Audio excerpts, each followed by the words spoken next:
Magandang hapon mga ka-happy hour.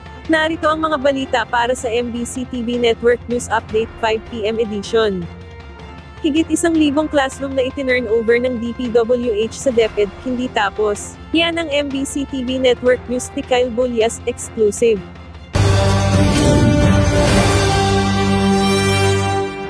Ilamang sa flood control projects ng Department of Public Works and Highways o DPWH, mayroong issue sa substandard na proyekto. Dahil maging sa Department of Education, mayroon ding substandard na mga classroom. Sa panayam ng DZRH News, sinabi ni Education Secretary Sunny Angara na mayroon umanong higit 1,000 na mga silid-aralan ang itinurn over na pero hindi naman tinapos ang proyekto. Kahit kalagitnaan na ng klase ay hindi pa rin ito magamit ng mga mag-aaral dahil hindi ito napinturahan o kaya naman ay wala itong supply ng kuryente. Nang tanungin si Angara kung sino ang nagtatayo ng mga classroom ng DepEd, yung DPWH din ho, siya nagpapabid. So, sila rin pala. Binibid ng DPWH, tapos mga contractor din ang gumagawa. Sila rin ang pumipili ng contractor, ano? Pag ay pinapabid nila. Ayon kay Angara, may mga espesyal na probisyon sa budget ng DepEd na nagsasabing ang DPWH lamang ang makapagpapatayo ng mga classroom. Ito anya ang nais ng ipabago ni Angara sa Kongreso upang mabigyan na ng flexibility ang DepEd para magamit ang kanilang pondo sa pagpapatayo ng mga silid-aralan sa pakikipagtulungan sa mga local government unit at sa iba pang civil society group. Sabi ni Angara, mabagal ang pagtatayo ng DPWH ng mga classroom.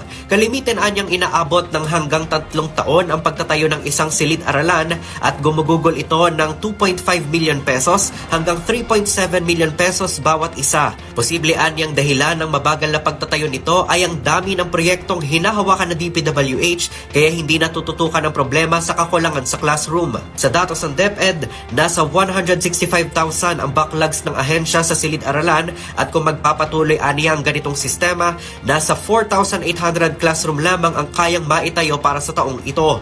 Matatandaang sa ika-4 na SONA ni Pangulong Bongbong Marcos, ipinangako nitong matatapos ang pagpapatayo ng 40,000 classroom bago matapos ang kanyang termino sa 2028. Samantala, handa namang tumulong ang DepEd para sa bentahan ng 20 pesos na bigas sa mga public school teacher. Ayon kay Angara, pwedeng ibagsak sa mga paaralan ang mga bigas na ibebenta sa mga guro. Una nang sinabi sa DZRH ni Agriculture Secretary Francisco Chu Laurel Jr. na problema nila ngayon ang logistics para sa pagdadala ng mga bigas sa iba't ibang bahagi ng bansa. Para sa MBC TV Network News, ito si Kyle Bulyas ng DZRH. Una sa Pilipinas, una sa Pilipino.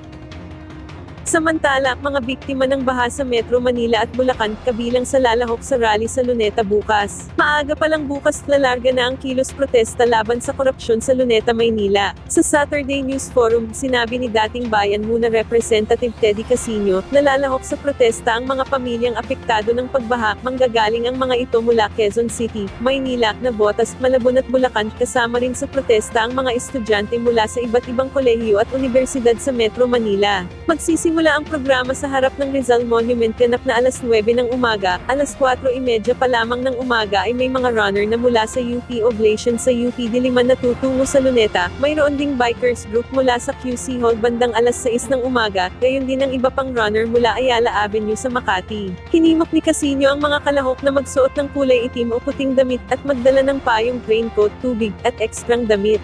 Gaganapin ang protesta sa Luneta sa umaga at sa EDSA People Power Monument naman sa hapon bukod pa sa iba't ibang panig ng bansa. Bago tayo magtapos, narito na ang Christmas countdown ngayong araw ng Sabado. 96 days na lang, Pasko na. At yan ang mga balita para sa MBC TV Network News Update 5 PM edition. Samahan ninyo kami bukas mula alas 9 ng umaga hanggang alas 5 ng hapon.